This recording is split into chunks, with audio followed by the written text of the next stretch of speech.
Сәлеметсіңдер ме, балалар? Екінші сынып дүниетану. 5-ші сабақ.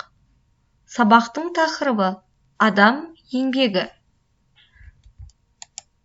Балалар, еңбек деген не? Осы сұраққа ойланып, өз ойымен бөлісіп көрші. Адамдар не үшін еңбек етеді? Қане, өз ойымен бөліс. Біз күнделікті өмірде адамдардың еңбекпен жасаған заттарын қолданамыз. Диқандар негізінен жеміс-жидек, көкөніс және басқа ауыл шаруашылығы дақылдарын өсіреді. Малшылар мал бағады. Қалада тұратын адамдар зауытта, мәшине, теледидар, компьютер, тағы басқа тұрмысқа қажетті заттарды жасап шығарады. Байқаса, қаншама адам еңбек етеді. Суреттерге қарап, еңбектің түрлерін анықтаңдар. Оның адамдарға тигізетін пайдасы қандай? Қане, бірінші сурет туралы сендермен сөйлесетін боламыз. Бұл суретте әрине диқандарды көріп жатсыңдар. Диқандар егістіктегі түрлі жеміс-жидектерді, көкөністерді жинап жатыр. Немен жинап жатыр? Әрине, қолмен жинап жатыр. Бұл адамдар еңбек етуде.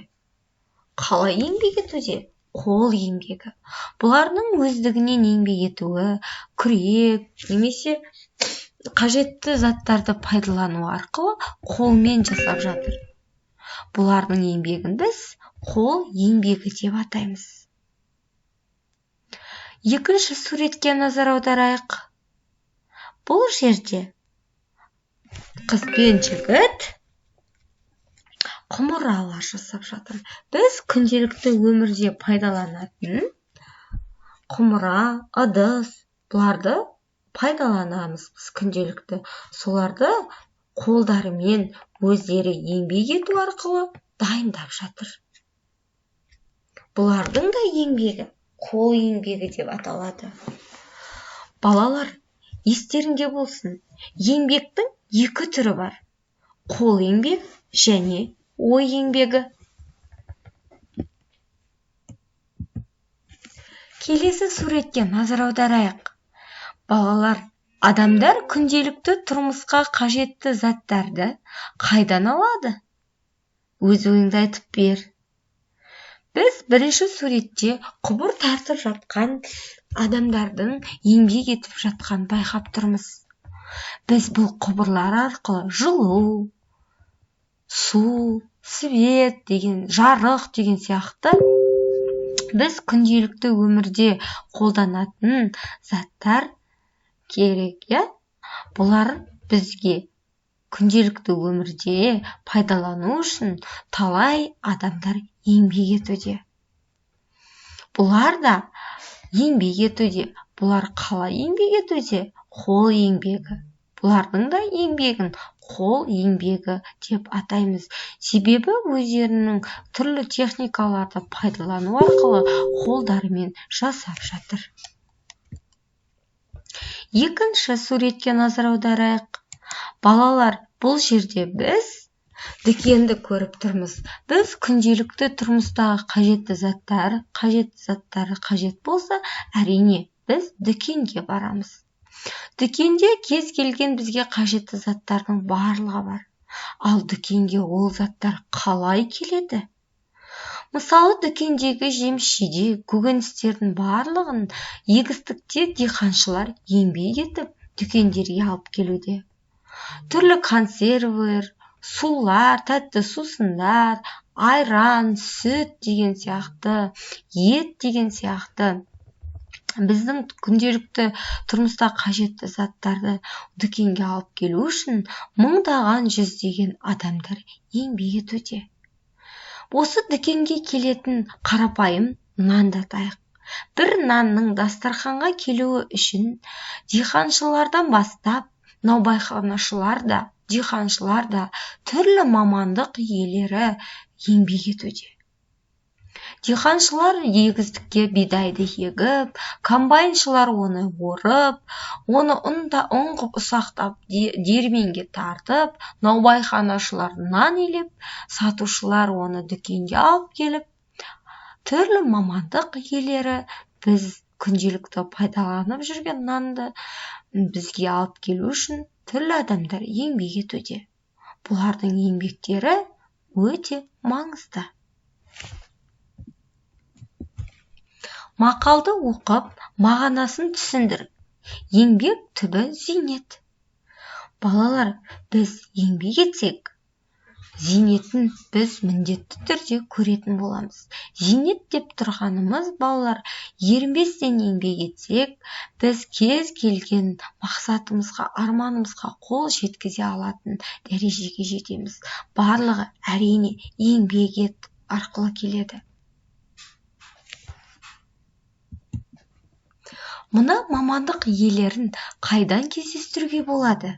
Олардың еңбегі басқа адамдарға қалай көмектеседі? Біз күнделікті өмірде түрлі мамандық иелерін кездестіреміз. Оның бірі тәртіп сақшысы. Ол біздің күнделікті өмірде тәртібіміз. Бізге тәртіптің, көшенің, қауіпсіздікті бақылап тұратын полиция қызметкері, тәртіп сақшысы деуге де болады. Олар да еңбек етуде. Бұл да бір мамандық иесі.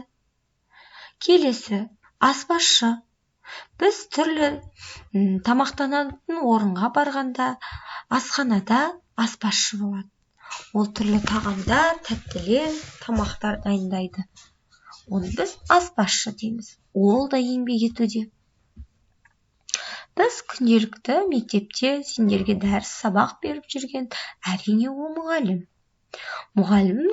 Мұғалім де бізге, сендерге білім беру жолында еңбек етуде. Келесі, әрине, дәрігер. Дәрігердің қызметі біз үшін бұл өмірде өте маңызды. Себебі адамға ең бірінші еңбек ету үшін денсаулық керек. Кез келген жеріміз ауырған кезде біз дәрігерге көрінеміз. Келесі сурет, ол шаштаразшы.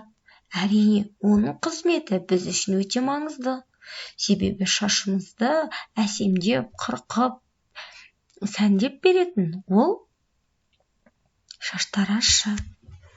Біз бұдан да басқа, балалар, сендер қандай мамандық иелерін білесің? Өз оймен бөлісіп көр. Еңбек адамына құрметпен қарау керек.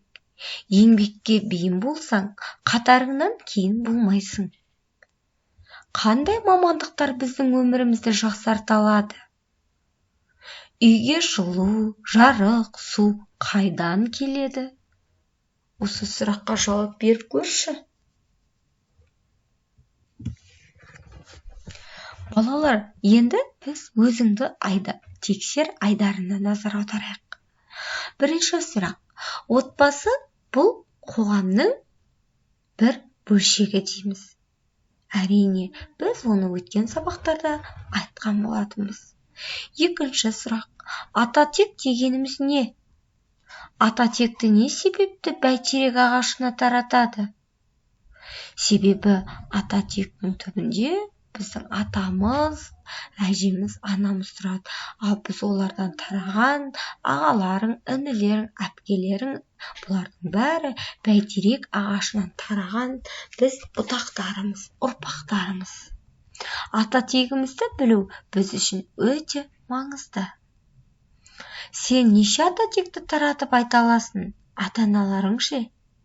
Ата-тек дегеніміз бала, немере, баба, немере, шөбере, ары қарай кете береді.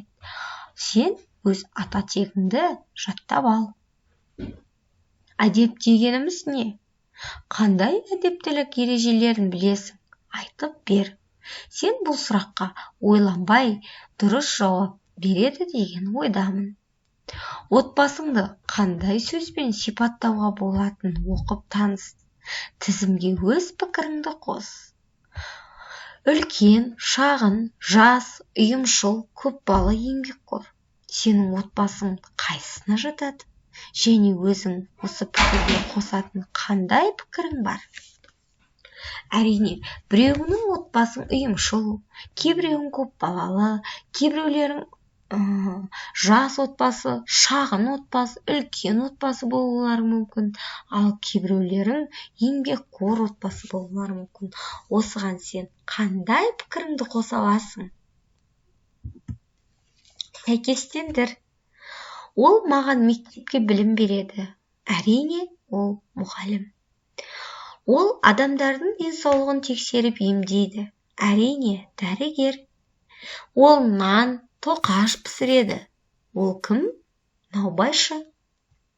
Еңбек тақырыбына кім көп мақал-мәтел біледі? Жарыс ойынын ұйымдастыр.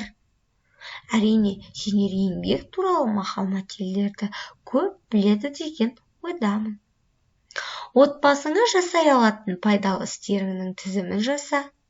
Бұл істерді жиі жасап тұруға дағдылан. Барлық адамдар қоғамды құрайды. Оларды жұмыс, демалыс, білім алу әрекеттері байланыстырады. Сенің сыныбың қоғамның бір мүшесі бола ала ма? Қалай ойлайсың? Сенің сыныптастарыңа не байланыстырады?